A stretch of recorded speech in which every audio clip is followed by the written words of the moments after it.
Coucou les amis, j'espère que vous allez bien et surtout que vous vous lavez très bien les mains à chaque fois que vous rentrez d'un endroit, à chaque fois que vous arrivez dans un endroit et que vous prenez vraiment la portée de ce qui se passe aujourd'hui. Aujourd'hui, c'est vrai que chacun de nous est en train d'affronter quelque part ses démons et le coronavirus, cet ennemi invisible qui est vraiment partout, qui peut être sur des banquettes de café, qui peut être sur des tables, qui peut être sur des habits, qui peut être sur une poignée de porte, qui peut être partout. C'est vrai que c'est hyper anxiogène quand on y pense. Et c'est intéressant de voir, moi qui passe parfois entre l'Italie et la France depuis quelque temps, comment les gens se regardent comme si l'autre finalement était la source potentielle de menaces pour moi.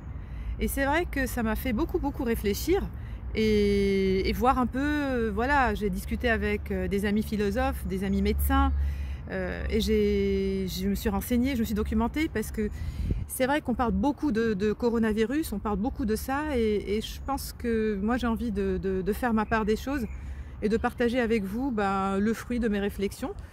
J'espère que ça va vous intéresser et peut-être que dans vos commentaires vous pourriez me mettre ce que vous en pensez. Donc je ne vais pas vous parler des dizaines de morts, des dizaines de milliers de morts du coronavirus. Je ne vais pas vous parler de cette émergence sanitaire qui est en train d'étouffer les systèmes dans plusieurs pays, notamment en Italie. Je ne vais pas vous parler notamment de ce médecin, de l'interview de ce médecin de Bergame et des choix éthiques qui sont posés pour lui, éthiquement, dans sa conscience professionnelle et humainement. Je vais vous dire ce que je pense du coronavirus et comment finalement on peut, entre guillemets, profiter de cette situation de crise, d'émergence, d'angoisse pour en sortir peut-être avec du plus pour notre vie. Alors pour moi, le coronavirus agit comme un révélateur finalement. C'est tragique, c'est un révélateur tragique, mais c'est un révélateur qui va nous rappeler, qui va nous ramener à notre finitude finalement. Et à l'idée que tout peut s'arrêter du jour au lendemain, que même si on pense être puissant et même si on pense avoir des avancées, l'infiniment petit reste parfois un mystère et on n'a pas la maîtrise de tout comme on a souvent l'impression en tout cas. Et j'ai trouvé intéressant de me dire, d'accord, ce coronavirus finalement, qu'est-ce qu'il peut apporter de bon? Voilà. Bien sûr, il y a l'angoisse, il y a les cauchemars, il y a plein de gens autour de moi, des amis italiens qui parlent des cauchemars qu'ils font, des enfants qui sont privés d'école, qui sont privés de contacts sociaux. C'est vraiment assez anxiogène comme ambiance. Mais en même temps, comment peut-on faire? Qu'est-ce qu'on peut se dire finalement pour que le coronavirus devienne aussi quelque chose qui nous aide à améliorer finalement ce qu'on est et ce qu'on vit. Moi je trouve que cette conscience de nos limites, de notre finitude, nous oblige quelque part à aller vers l'essentiel, à revenir finalement vers ce qui compte vraiment, ceux qui comptent vraiment, à se poser peut-être des bonnes questions, des questions qui dans notre vie de tous les jours, dans notre vie frénétique, ne sont plus à l'ordre du jour. Donc vous avez vraiment, on se remet en question et on se centre vers l'essentiel. Et c'est vrai que quand je discutais avec des amis en Italie, ils me disaient, finalement, j'ai le temps de voir plus mes enfants. On se voit plus, on discute plus et on est peut-être moins dans le faire que dans l'être finalement. Je trouve aussi, et ça peut sembler banal, mais ça ne l'est pas, c'est que le coronavirus nous apprend aussi des gestes basiques d'hygiène, en fait. Quand vous pensez que 24-25% des Français ne se lavent même pas les mains après être allés au WC. C'est vrai que ça porte à s'interroger, quoi. Donc on apprend peut-être à revenir sur des gestes d'hygiène basiques qu'on peut perdre de temps en temps en chemin.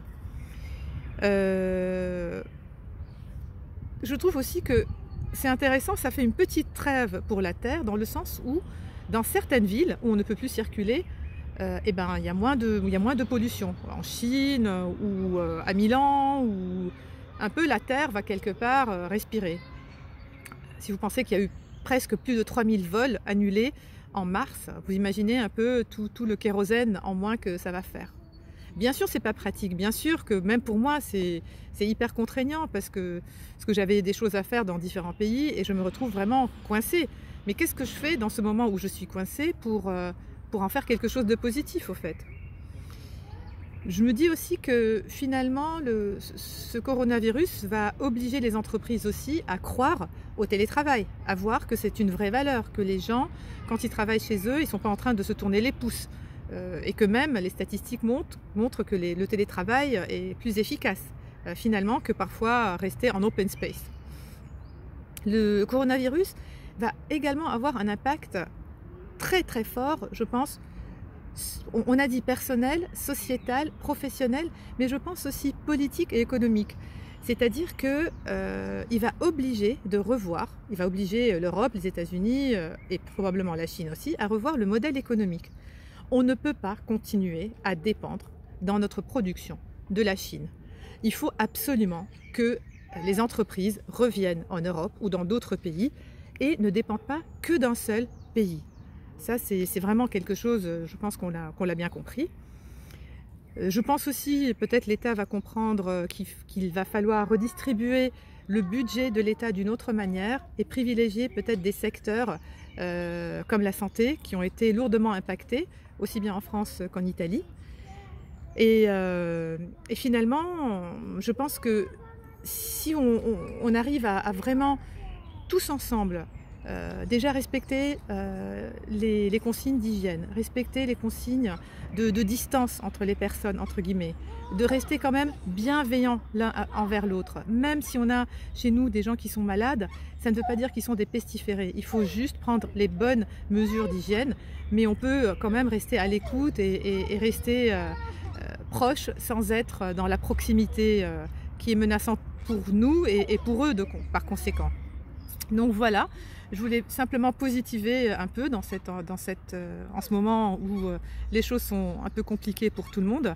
Voilà, je vous souhaite de bien vous protéger, je vous souhaite de revenir à l'essentiel et j'espère que cette fois que cette crise passée, même si je pense qu'on n'a pas fini avec le coronavirus, ce n'est pas juste un one-shot. J'espère que les enseignements qu'on tirera de ça vont nous servir pour un monde meilleur. Au revoir, à bientôt.